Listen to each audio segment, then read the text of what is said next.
What's happening, friends? Thank you for tuning in today. You and I are sketching a custom Harley-Davidson Street 750. This bike was originally designed and built in Austria by NCT Motorcycles. I'll put a link in the description to their Instagram. Check their work out, it's super dope. All right, grab a pen, pencil, and a drawing utensil. You and I are dropping lines. But wait, more specifically, we're gonna need a Prismacolor, we're gonna need a C1 Copic marker, a C2, a C4, and a C6. Let's use these tools to create a super punchy image. Let's get into it. I start this sketch off as I generally do. I'm using the C1 marker to start this off, but I start with the ground line, lay in the front tire, the perspective lines, and you see me measuring out the wheelbase. It's pretty rough, quick and dirty, but just to get a rough placement of where the wheels will be. And then I find the key hard points, some of the center of the crank, the end of the forks. That fork angle is super important as well when we're drawing a bike. And then I just start to lay in some of the details. The nice thing about working in a Copic C1 is that, again, it's light enough so you can make some mistakes, you can work things and rework things and move things and not worry too much, because when we start using the Prismacolors, the C2, the C4, and the C6, most of these C1 values you won't really see. For this particular sketch, I'm just using printer paper. So it's not vellum or marker paper or anything special, which is good and bad, right? It has a different tooth to it, a different feel, but you also don't get, it's not as forgiving necessarily. It absorbs a lot more than a regular marker paper, so you can't blend as much. So again, that's part of the reason why I like to start with the C1, especially on this regular printer paper, is that it's a bit more forgiving because it'll allow me to rework things later. And again, here working through the sketch, just adding the details and really just pretty much sketching the whole thing. And in this full sketch, I probably sketched the bike 2 or 3 times, right? Once in C1, once in a Prismacolor, then I go back over everything in a C2, C4, C6. But this process lends itself to a nice end product.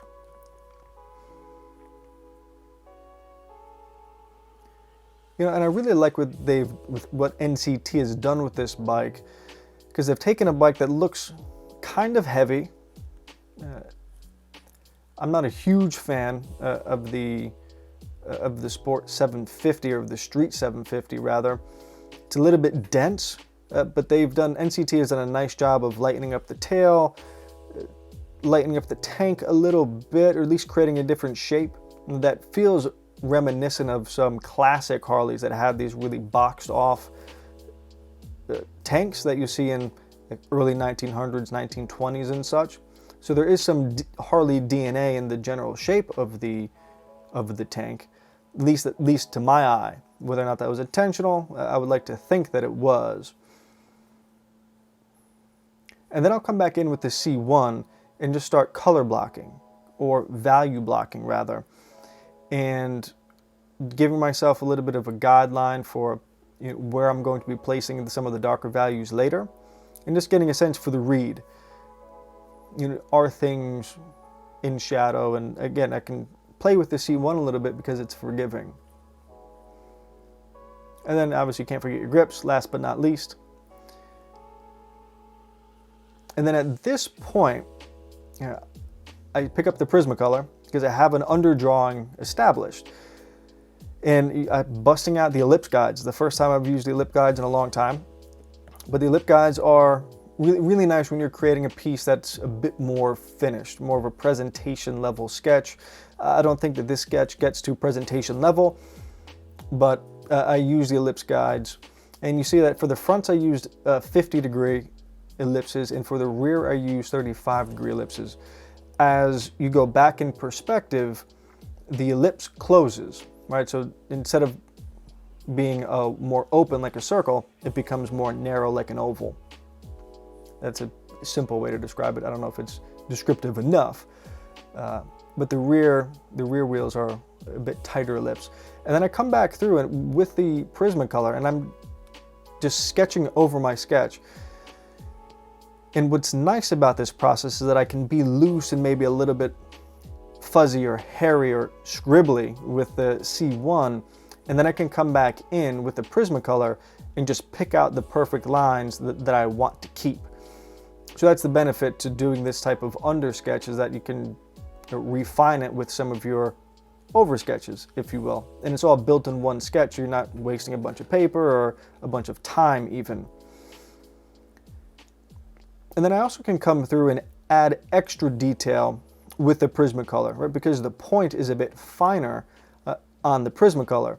On the C1 or any of these markers really, the ends, or the nibs they call them, are a little bit fatter. They're a little bit bigger, if you will, so you can't get as fine of a detail. So with the Prismacolor, I come back in and I add some extra detail that you won't be able to get to read with your marker. Like some of these areas back here with this rear cover, and some of the rear suspension, and even in the front and through the engine as well. Especially on this air box here, start to punch out some extra details that you just wouldn't get to read with the fatter nib on the Copic marker.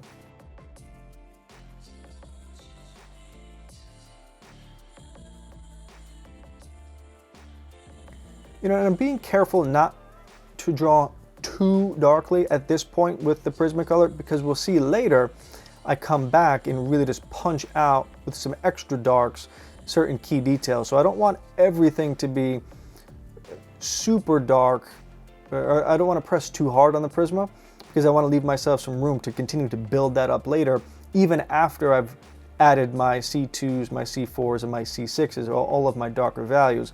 I'll still want to give myself some room to come back in later and make certain elements even darker. So I'm giving myself essentially guidelines with the Prismacolor that I can then color within with the darker value markers. And then you see here, I wasn't quite happy with the size of the ellipses for the front. Didn't give myself enough room to create thicknesses for the wheel itself, or for the tire and for the rim. So I make some changes there. Again, the benefit of just building up slowly, not starting off and drawing too darkly, is always, it's a nice little fail-safe you can build in for yourself. Draw lightly with a gentle touch, and allows yourself to build up over time or through the sketch. And then here I come in with, again with the C1, just adding a little bit more value now that I have the under sketch in, or now that I have the Prismacolor sketch in, and continuing to punch out some details. And then I move up to the C2. And you can see the C2 is a little bit darker, so elements that I know are in shadow, I will hit with the C2, and it's not too dark, right? So I'm just slowly building up. And so I'll hit my mid-range darks and then my pure dark sections with the 2, and then I'll come back in and I'll build up the the darker sections with the C4 and the C6. So I'm hitting any surfaces that are turned away from the light, like the wheel sections, obviously underneath the bike, kind of the front of that radiator guard, putting all that in a little bit darker color or darker value. You can see here with the C4, I'm doing the same thing, just slowly building up and darkening the values. And I hit the whole sketch with the C1, most of the sketch with the C2. As I get into the darker values, the C4 and the C6, I only go maybe to the rear 2/3 of the bike. I don't build up the entire sketch with the same level of darkness or contrast, and I keep most of the contrast up front, like towards the front wheel and the front half of the sketch. And what that does is that it creates atmospheric perspective, gives the sketch more depth and a bit more drama.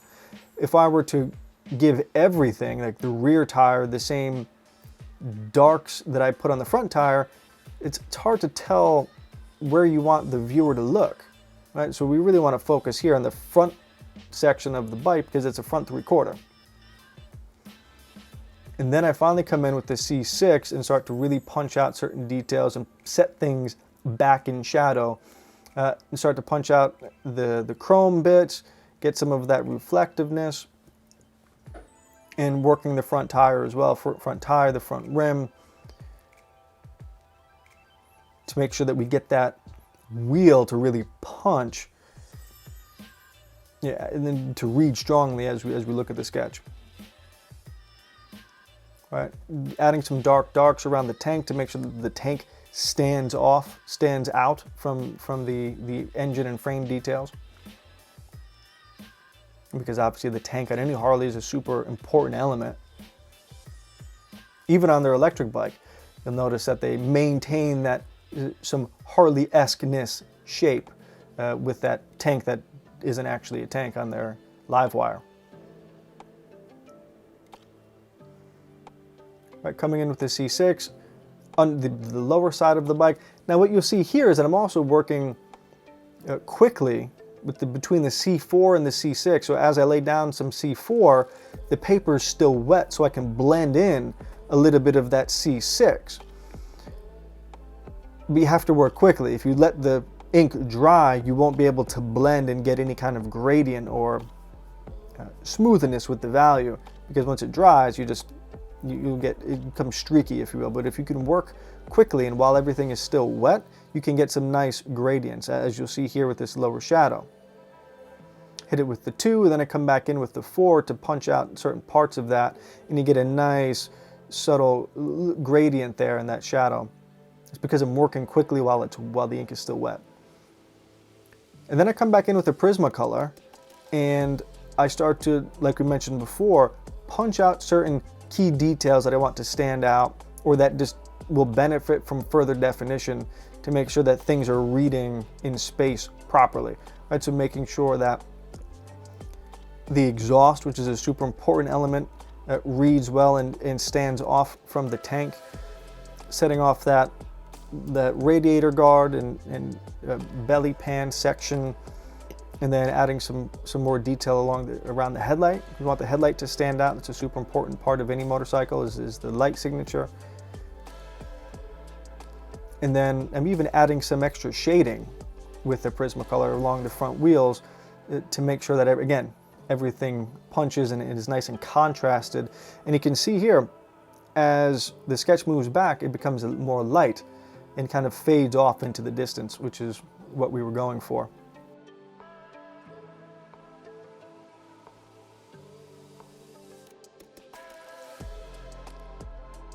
Now, once I've signed it, I realized that, well, maybe the front wheel was a little bit too high and needed to move down a little bit. So I took the sketch into Photoshop and just took that front wheel, copied the layer, and then moved it down. And now it seemed like it was in the right place. It was a little bit too high before and stuffed up into the front. So we needed to move that down a little bit. I think we did a nice job there. And here's the original Street 750. And again, it's pretty dense. It's a really thick bike, if you will. And NCT has done a nice job lightening it up visually, giving it a more athletic stance. They've removed some of that front bonnet and made the front fender a little bit smaller, tightened up the rear end, and again, a really beautifully done bike from NCT. If you found any value here, don't forget to like, subscribe, and we'll see you next time on Dropping Lines.